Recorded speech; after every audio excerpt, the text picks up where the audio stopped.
कसे काय म्हणते तर काल होतो गुरुवार आणि तारीख होती 27 आणि गुरुवार म्हटल्यावर व्हेजच असतो. तर 6:45 करेक्ट आम्ही घरातनं बाहेर पडलेलो कशाक तर रानभाजी शोधूक, कारण म्हटलं तोंडात काहीतरी करू काय. तर आम्ही घोटीचे वेल शोधू गेलेलो. तुमच्याकडे एका काय म्हणतात कमेंट करून नक्की सांगा. सध्या काय रानभाजींचा सीझन चालूच असं तर त्याचा देखील आनंद घेऊ आणि आपल्यासोबत आई सुद्धा इल्लेली आणि रानभाजी काय एकदम आमच्या घराच्या बाजूकच भेटतात.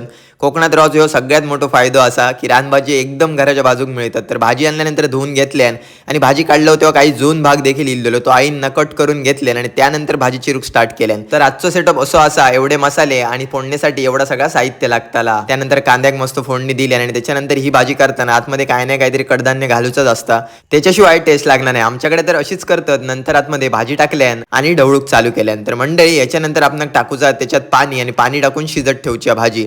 खरी तरी भाजी ना वाटप टाकून देखील करतात, तुम्ही तशी पण ट्राय करू शकताय, पण आई अशी आवडता त्याच्यामुळे खोबऱ्या टाकल्यानंतर आपली भाजी रेडी झालेली या समजा होतं. तर मंडळी भाजी काढून